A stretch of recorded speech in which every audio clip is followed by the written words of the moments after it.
Most people don't know the exact point at which they transitioned from child to adult.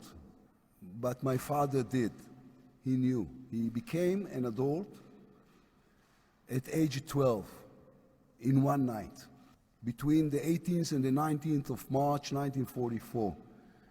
At 6 in the morning, Dad was still a child.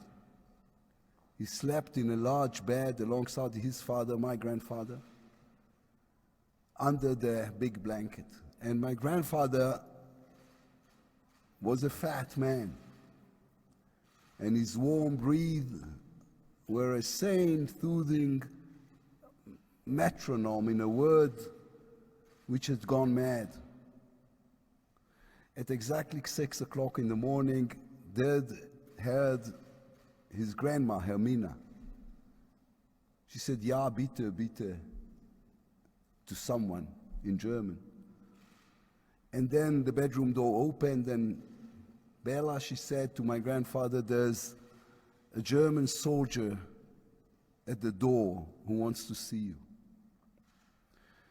The soldier didn't wait. He followed her into the bedroom holding a rifle in a greenish gray uniform which has the letters SS in the corner of his collar.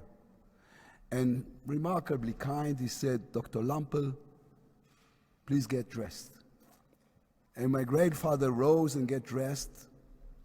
The bag, he told his mother, my great-grandmother, and she left and returned with the bag. There was no need to pack.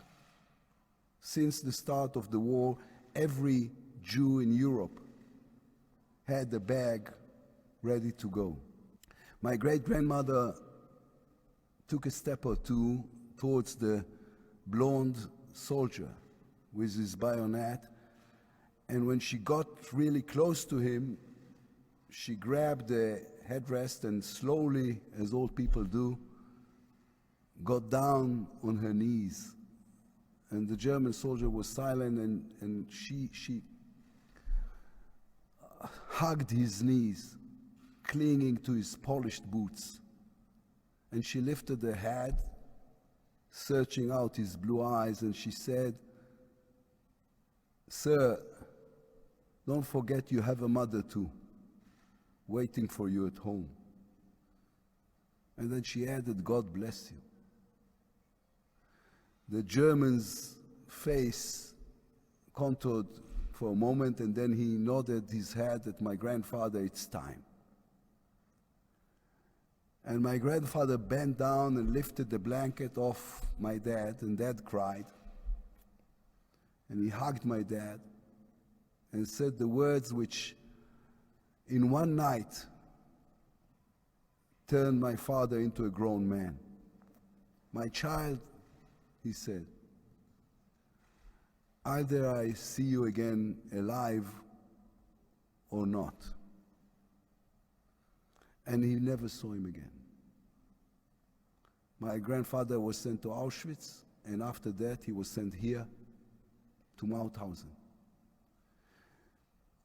When he arrived here, he was no longer a dad, he was no longer fat, he was no longer a person, he was a number. The Nazis went to great length to number the prisoners. My grandfather, like everyone who came to Auschwitz, had also a number tattooed on his arm.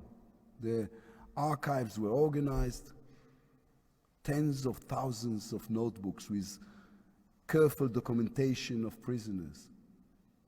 They did this because it allowed them to tell themselves, this isn't murder, it's statistics. That they weren't killing people who did them no harm, but rather deleting numbers from a notebook. I came here today to remind the world that Bela Lampel was not a number. He was my grandfather. He loved his beautiful wife. He went to football matches with his child. He loved to have an omelette at the coffee stop next to his home. He never wronged anyone. He wasn't an important man. He didn't hate anyone. He was simply Jewish. So they took him in the middle of the night and sent him from camp to camp until he arrived here. And when he arrived here, the Nazis already knew that they had lost the war. The mighty machine that was the German army had collapsed already. They needed every soldier, every slice of bread, every rifle, and yet they continued to kill Jews up until the very last moment. According to the records Barbara showed me here in Maoutthausen, my grandfather died in April 1945.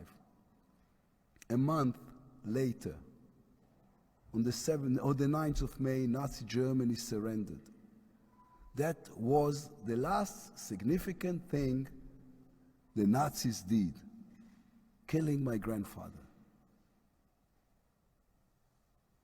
But dying was not the last significant thing that he did, because my grandfather did one other thing, even if he did it after his death. He sent me here today. Grandpa Bella, a quiet man whose family nickname was Smart Bella or Bella the Wise, sent me here today to say on his behalf that the Jews have not surrendered. They've established a strong, free, and proud Jewish state. And they sent his grandson to represent him here today. The Nazis thought they were the future and the Jews would be something you only find in a museum. Instead, the Jewish state is the future, and Maoutthausen is a museum. Rest in peace, grandfather. You won.